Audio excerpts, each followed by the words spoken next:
Assalamualaikum warahmatullahi taala wabarakatuh dan selamat sejahtera. Selamat datang ke modul yang ketiga. Modul ini sangat menarik dan sangat-sangat hebat ya. Dan modul ini ada kandungan yang sangat besar.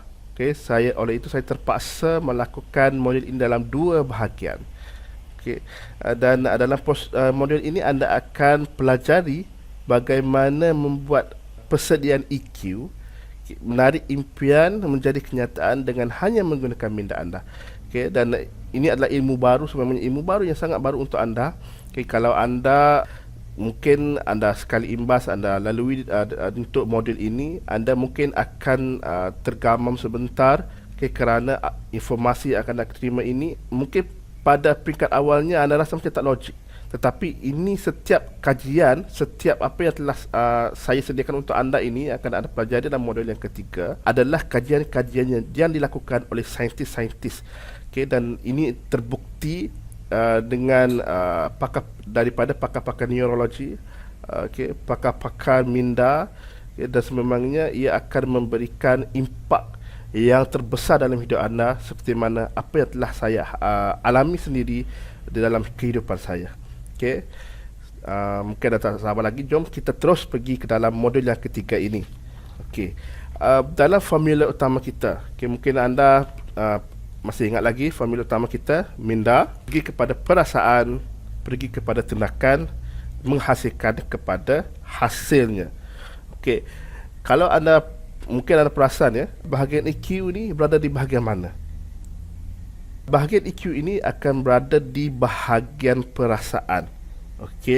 Maknanya kita perlu perbaiki perasaan kita, emosional kita, untuk kita menjadi usahawan yang hebat.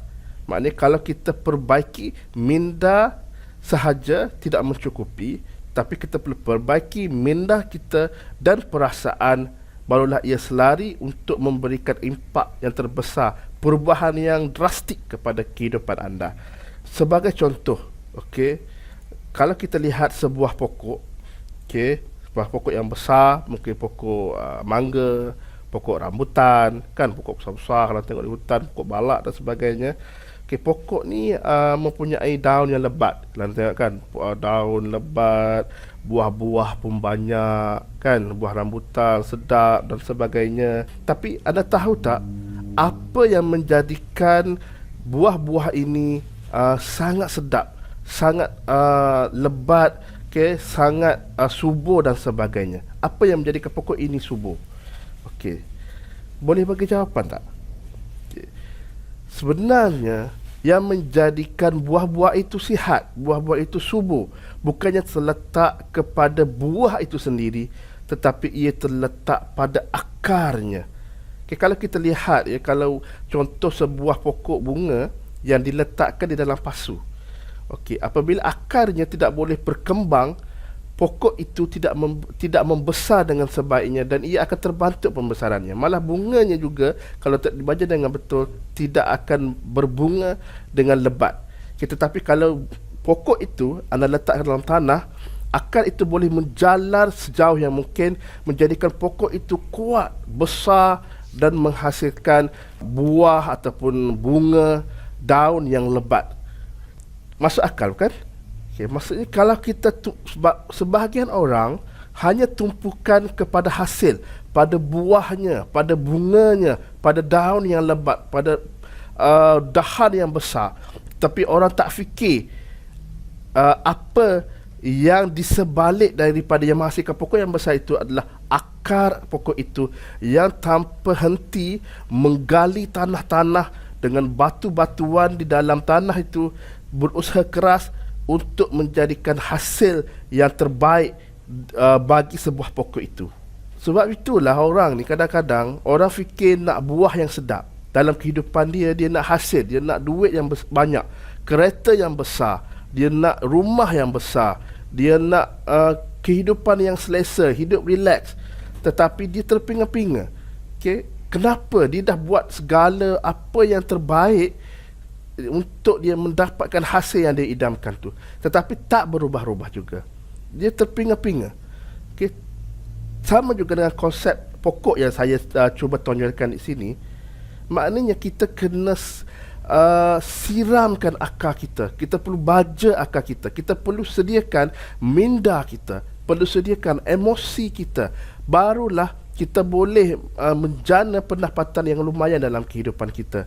Okay? Sebab itulah kita ni, kalau orang yang berjaya mengubah dunia dalaman dia, barulah dunia luaran dia ataupun outside world dia akan berubah secara serta-merta. Oleh itu saya nak anda bangun, okey, walaupun saya tak nampak anda, okey, anda bangun, letak tangan di dada dan baca dunia dalaman membina dunia luaran saya. Okey, maksudnya dunia luar dalaman kita, minda, emosi akan membina dunia luaran kita. Okey. Sebab itulah kita nak bukan setakat membina sebuah rumah yang besar. Kita nak membina tapak dia, foundation dia yang kukuh. Okay, kalau bangunan sekalipun, kalau foundation dia tak kukuh, membina bangunan 80 tingkat pun dia akan runtuh dalam masa yang singkat. Tapi kalau foundation dia kukuh, okay, ditanam betul-betul besi-besi itu, so barulah bangunan itu akan teguh selama mana ia boleh berdiri. Okey, kita akan belajar mengenai the law of attraction. Okey, mungkin anda pernah dengar perkataan ni ataupun mungkin tak pernah dengar. Okey, tetapi jika anda tak pernah dengar, okey, ini akan menjadi satu ilmu baru untuk anda. Tapi jika anda tidak pernah dengar, ini adalah akan menjadi satu sesi memanaskan minda anda. Tetapi mungkin konsep yang anda faham itu tak sama dengan konsep yang akan saya sampaikan ini. Jadi dengar betul-betul, okay, tulis apa yang perlu. Okey, sekarang kita dah tahu, okay, macam mana nak masukkan blueprint yang positif dalam hidup kita melalui apa? Deklarasi. Betul? Okey, tapi bagaimana kita nak menginstall terus ke dalam hati kita, dalam minda kita, supaya ia terus kekal untuk jangka masa yang panjang. Oleh itu, anda perlu faham konsep the law of attraction. Di luar, kalau anda biasa dengan hukum-hukum law ini yang dilakukan oleh manusia, oleh saintis, memang banyak hukum-hukum ataupun law yang ditemui oleh saintis. Okay? Tetapi hukum ataupun law yang paling berkuasa adalah, salah satunya adalah the law of attraction. Tapi kalau saya buat kajian secara perinci, the law yang paling tinggi adalah pada bahagian SQ yang dinamakan the law of submission and the law of giving and receiving. Okey, oleh itu untuk anda faham apa itu law of submission and the law of giving and receiving, kita akan bincang secara mendalam dalam bahagian persediaan SQ. Okay, tetapi kini ni kita nak belajar adik sikit kepada law of submission and the law of giving and receiving, iaitu the law of attraction. Ya, sama lebih kurang berkuasa, tetapi the law of submission and the law of giving and receiving ini lebih kepada spiritual. Okay, the law of attraction lebih kepada emosi anda. Okay, hukum LOA ini ataupun the law of attraction adalah hukum yang paling relevan, okay, untuk memastikan setiap deklarasi yang kita baca tu akan terus melekat dalam jiwa kita, dalam sel-sel kita, di dalam minda kita. Okay, dan cuba kita lihat definasi untuk the law of attraction. Okey, definisi LOA. Segala perkara yang kita fikirkan dengan penuh perhatian, dengan penuh fokus, dan tenaga dan minda, sama ada positif atau negatif, akan datang kembali di dalam kehidupan kita. Okey, saya nak anda fikir sejenak ayat ini, okey, dan anda cuba untuk fahami betul-betul apa itu definisi the law of attraction. Okey, kalau kita secara imbas kita baca apa yang kita fikirkan, okey, dengan penuh fokus. Contohnya kalau kita ada masalah, okey, kita sakit perut, Okay, dan kita fokus pada sakit perut tu, dan kita memang sakit, dan tak kira sama ada positif atau negatif, okay, sakitan itu akan terus bertambah, dan kita akan terus sakit, dan dia akan datang di dalam hidup kita. Okay, kita akan bincang lebih lanjut supaya anda faham, mungkin anda tak faham lagi betul-betul dengan konsep LOA ni, dan saya akan memberikan beberapa contoh yang akan membantu anda untuk lebih faham konsep ni. Okey. Dan setiap perkara positif atau negatif akan datang dalam hidup kita. Maknanya dalam kehidupan kita ni, kita sentiasa berfikir, okey, dan sama ada perkara positif atau perkara negatif. Jadi kalau kita banyak fikir perkara-perkara positif yang akan datang dalam kehidupan kita. Dan kalau kita berfikir perkara-perkara yang negatif, perkara-perkara negatif itulah yang akan datang ke dalam hidup kita. Sebab itulah kadang-kadang orang, kalau kita lihat kenapa Nabi Muhammad adalah seorang yang paling positif. Okey, baginda apabila mengikut sirah ya, seorang perempuan tua pernah sentiasa mengeluarkan kata-kata kesat kepada baginda semasa di Mekah. Okey, tetapi baginda, perempuan ini perempuan buta, tetapi baginda tidak pun marah kepada perempuan ini, malah memberikan makanan. Okey, apabila perempuan ini sakit, baginda terus mengunjungi, dan baginda tak kata aku ni Muhammad, tetapi baginda senyap sahaja, dan baginda memberikan. Okey, baginda bersangka baik, baginda positif, dan apabila baginda wafat, okey, sahabat baginda iaitu Abu Bakar buat perkara yang sama, tetapi tak sama macam Nabi. Oleh itu perempuan tua ni perasan, walaupun dia tak nampak, dia kata engkau bukanlah lelaki yang sentiasa memberiku makan. Jadi apabila Abu Bakar cakap kepada perempuan itu bahawasanya orang yang memberi kamu makan ini sudah pun meninggal, jadi perempuan itu tanya, siapakah lelaki itu? Jadi Abu Bakar cakap itulah Muhammad. Jadi perempuan itu menangis tak henti-henti, dan akhirnya memeluk kepada Islam. Itu dah kuasa positif. Dan kita akan lihat juga satu perikata dalam LOA, okay, bila kita fokuskan minda kita kepada satu perkara, perkara itu akan berlaku. Okay, ini adalah kata-kata daripada jutawan Amerika yang bernama Dale Carnegie. Biasa tak suatu perkara ni yang kita tak nak berlaku dalam kehidupan kita, berlaku. Okay, contohnya kalau sebagai seorang pelajar, kan, anda kata aku letih lah, sehari-hari nak ke kelas, masuk kelas pun selalu lewat. Oleh itu setiap hari, okay, anda akan seletih, dan anda akan rasa malas untuk pergi kelas, dan memang anda lewat dalam kelas. Okay. Ada juga contoh, anda kata aku tak suka lah lecturer tu tak apa-apalah, asyik-asyik marah aku je, kan. Dan anda, apa hasilnya? Lecturer tu, walaupun anda tak cakap kat lecturer tu bahawa anda tak suka dia, tapi dia masih lagi tunjukkan dia tak suka kat anda, malah memberikan markah yang rendah pada anda. Okay. Kemudian contoh yang lain, anda kata aku tak sukalah subjek ni, kan, tapi aku tak nak fail. Tapi oleh kerana anda kata anda tak suka subjek tu, anda tetap fail paper tu. Lepas tu kalau contoh kita kata tu adalah benda-benda yang berkaitan dengan ini, kan, tapi kalau kita kata benda yang kira fizikal, contohnya motor anda, okay, anda ada motor, anda pergi ke kelas, okay, tapi motor anda ni sentiasa rosak. Anda kata kau ni rosak je kerja, memang macam anda kata, kan, mungkin dajal ke apa, kau dajal lah motor ni. Jadi motor tu lagi cepat rosak. Okey, dalam dunia ni hukum LOA sentiasa berlaku, tak kira setiap hari, setiap masa.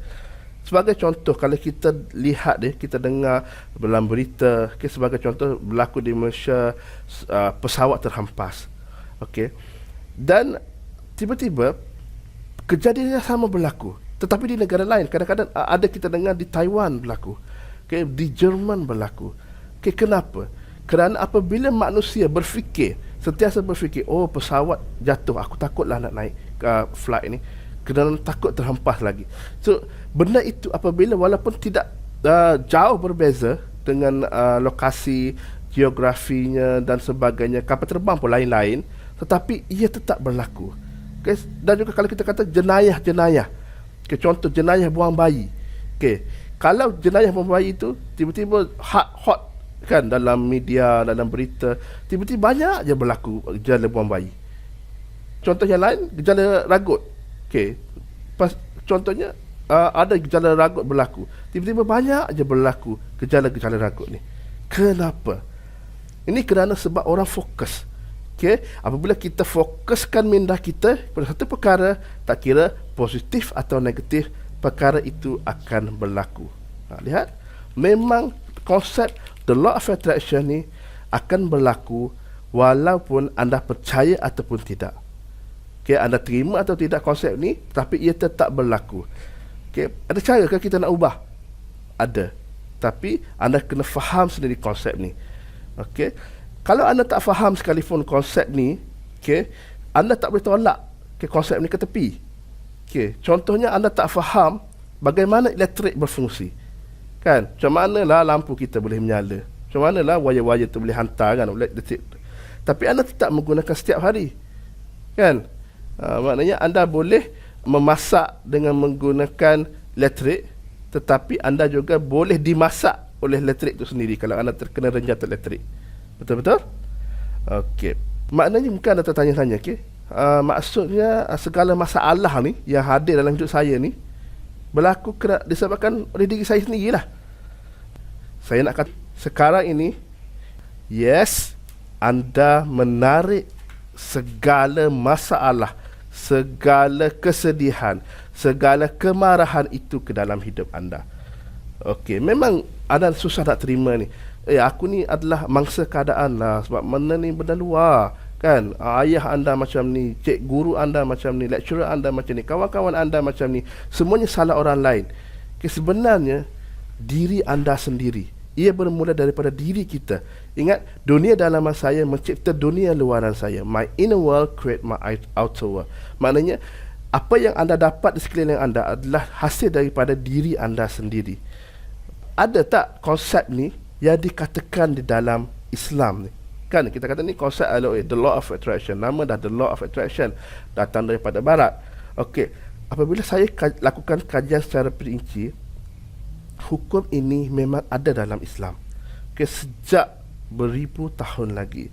Tetapi dalam Islam kita tak fokus sangat dalam keduniaan. Memang keduniaan, tetapi dari sudut kekayaan kita tak fokus. Tetapi kalau kita kaji betul-betul dalam Al-Quran, memang ada. Sebab itulah orang putih, orang barat, dia berjaya kerana dia juga mengkaji Al-Quran. Selain dia berkaji kitab-kitab Nabi Isa, kitab-kitab Nabi Musa, kitab-kitab Nabi Daud dan sebagainya. Okey, dan konsep ini diturunkan, okey, oleh setiap nabi-nabi yang diutuskan. Nabi Isa, okey, Nabi Daud, Nabi Musa dan Nabi Muhammad sendiri.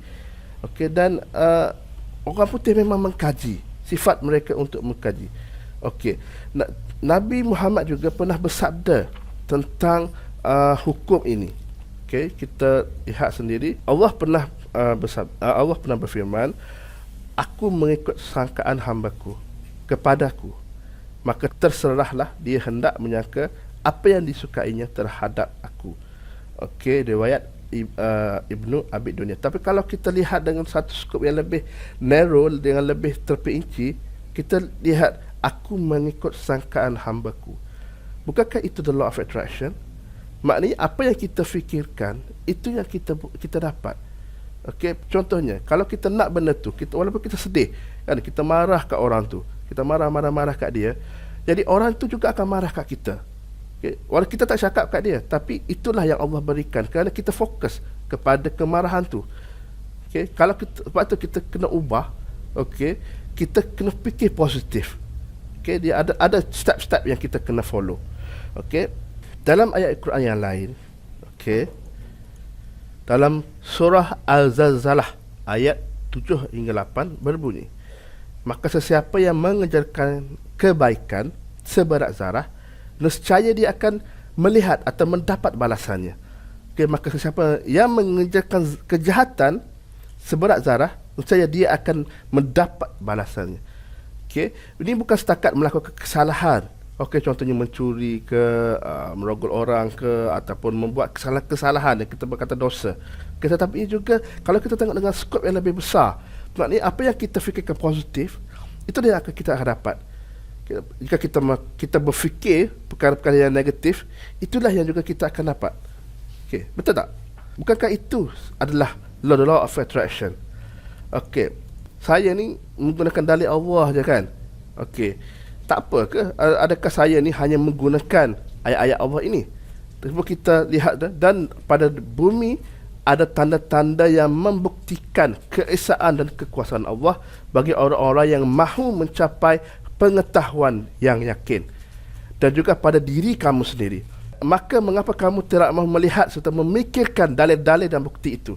Dan di langit pula terdapat sebab-sebab rezeki kamu, dan juga terdapat apa yang telah ditakdirkan dan dijanjikan kepada kamu. Surah Az-Zariyat 20 hingga 22.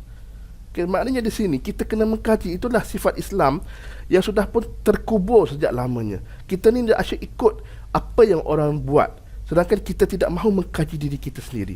Kita mengkaji apa yang kita ada, itu Al-Quran itu sendiri. Jadi kalau kita kadang-kadang kita kena mengkaji Al-Quran itu untuk kebaikan. Sebab apa yang saya cuba untuk cari adalah, adakah konsep ini adakah melangkah pada Islam ataupun tidak. Okey, adakah ini konsep yang akibat kita ni hamba dunia semata-mata. Tapi apabila saya mengkaji, kita tidak menjadi hamba dunia, tetapi kita mengubah hidup kita untuk menjadi seorang hamba yang lebih baik.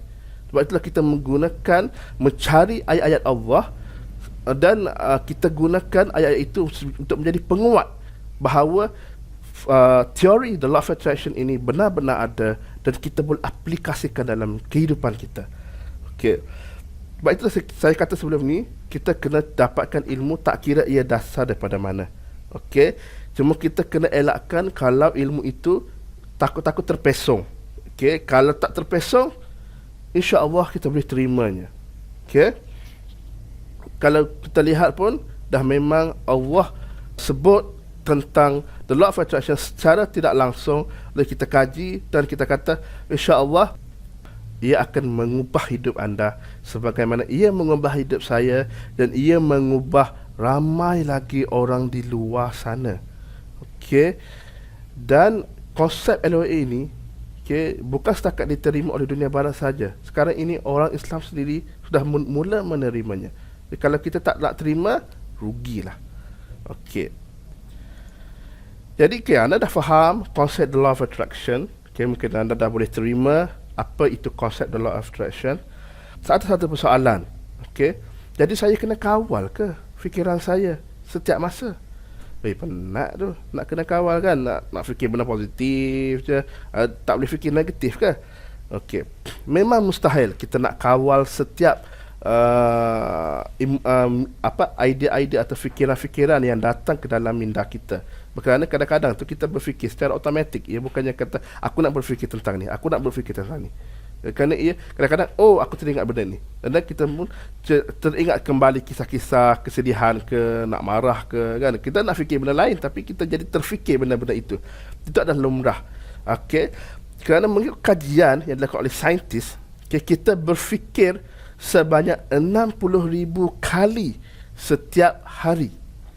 Memang penat lah nak fikir kan, 60,000 buah fikiran tu, setiap apa yang kita fikirkan setiap hari tu. Tetapi dengan menggunakan the law of attraction, ada cara untuk mengawal setiap apa yang kita fikirkan, iaitu melalui emotion, melalui perasaan kita. Okey, maknanya kalau kita membangkitkan perasaan gembira di dalam diri kita, tak kira lah kadang-kadang kita tu snap, aku nak gembira hari ni. Apabila kita nak gembira, kita gembira, hati kita gembira, boleh tak kita nak fikir benda-benda yang negatif? Biasanya susah kan. Kalau kita tengah gembira, of course kita nak fikir benda-benda yang positif. Jadi itulah yang akan menjadi pencetus kita untuk mengubah daripada kita ni tengah marah, tengah sedih. Jadi kita nak ubahnya, kita gembirakan hati kita.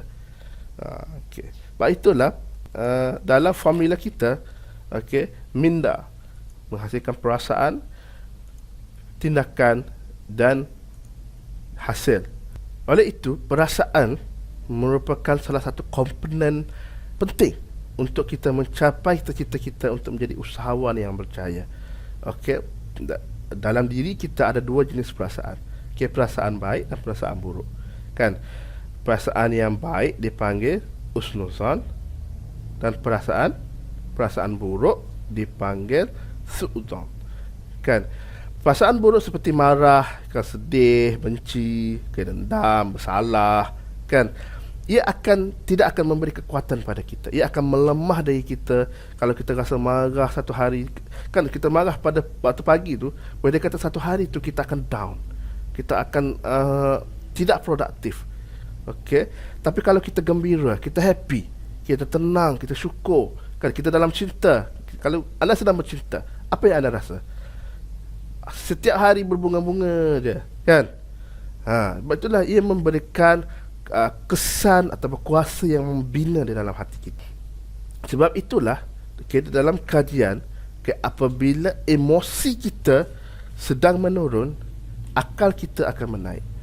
Okay? Okay, apabila emosi kita naik, akal kita turun. Okay? Dan apabila emosi kita turun, akal kita naik. Okay, ini bermaksud kalau kita tengah marah, okay, kalau kita tengah benci, kita marah pada seorang itu, kita tidak dapat berfikir dengan waras. Dan kadang-kadang itu kita, apa keputusan kita buat itu langsung tidak relevan, langsung tidak membina, langsung tidak memberikan kesan yang baik. Okay, kita terus buat tindakan, aku nak balas dendam lah, macam tu kan. Tapi kalau kita menjaga emosi kita, kita merendahkan emosi kita, tenang, okay, kita gembirakan diri kita, kita kurangkan stres pada diri kita, pada masa itu kita akan dapat berfikir dengan baik. Sebab itu saya nak anda tunjukkan tangan, okay, apabila emosi naik, sebut sama-sama dengan saya, apabila emosi naik, akal turun. Apabila emosi turun, akal naik. Okay, maknanya kita kena sentiasa menjaga emosi kita supaya kita dapat berfikir dengan baik. Okey, apa kesan, okey, kalau kita tu tengah down, kita sedih, tapi kita tukar menjadi emosi atau perasaan yang positif. Okey, cuba kita fikir, okey, kalau kita mempunyai yang perasaan yang baik setiap hari, okey, kita cuba createkan, kita letakkan hati kita, aku ingin mempunyai perasaan yang baik je setiap hari. Dan bukan sahaja kita cakap, tapi kita buat. Okay, kita cuba menghadirkan perasaan yang baik setiap masa. Kalau kita hadirkan perkara yang baik setiap masa dalam kehidupan kita, bukankah mengikut the law of attraction, banyak perkara-perkara yang baik atau menggembirakan akan datang kepada kita. Betul-betul? Sebab itulah hukum the law of attraction. Okay, tapi memang susah. Kalau kita kata aku ni nak positif je, kan, nak gembira je, takkanlah, bukannya malaikat kita ni, bukannya nabi, kan, yang sempurna. Kita adalah manusia yang sering melakukan kesilapan. Okey, tapi anda boleh sebenarnya, kita kadang-kadang kita nak kawal apabila kita nak marah, tapi kita boleh tukar. Kan, kita boleh rasa gembira sekarang. Anda boleh rasa gembira tak sekarang? Boleh. Kan?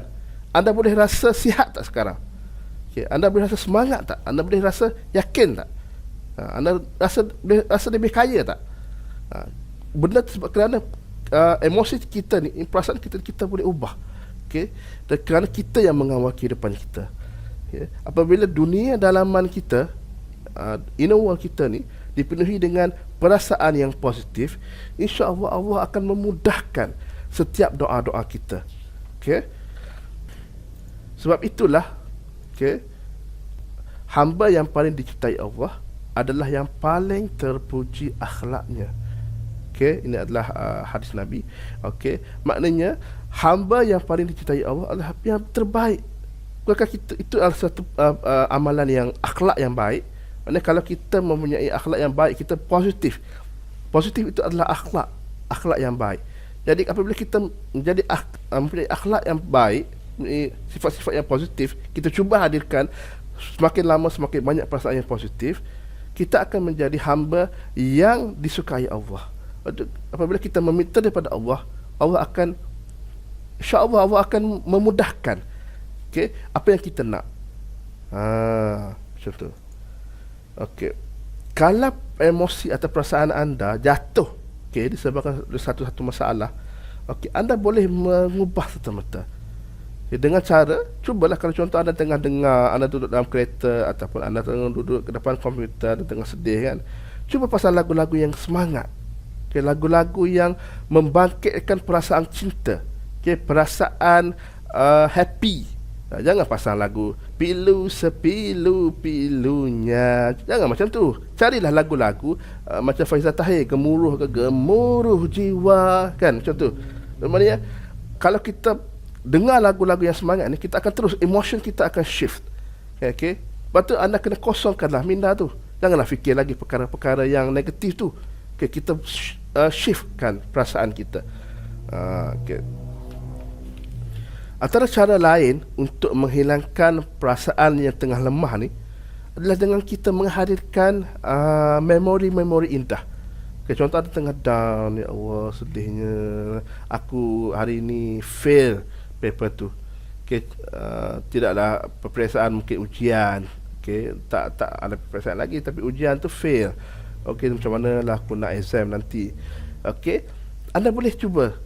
Dulu aku pernah dapat, masa aku belajar sekolah dulu aku pernah dapat tu 5A kan, sekolah rendah dulu. Masa sekolah tadika dulu tu aku dapat hadiah untuk bercerita ke apa ke, ataupun anda boleh fikirkan memori-memori indah bersama keluarga. Okey, bersama orang-orang yang anda suka, orang-orang yang anda cintai.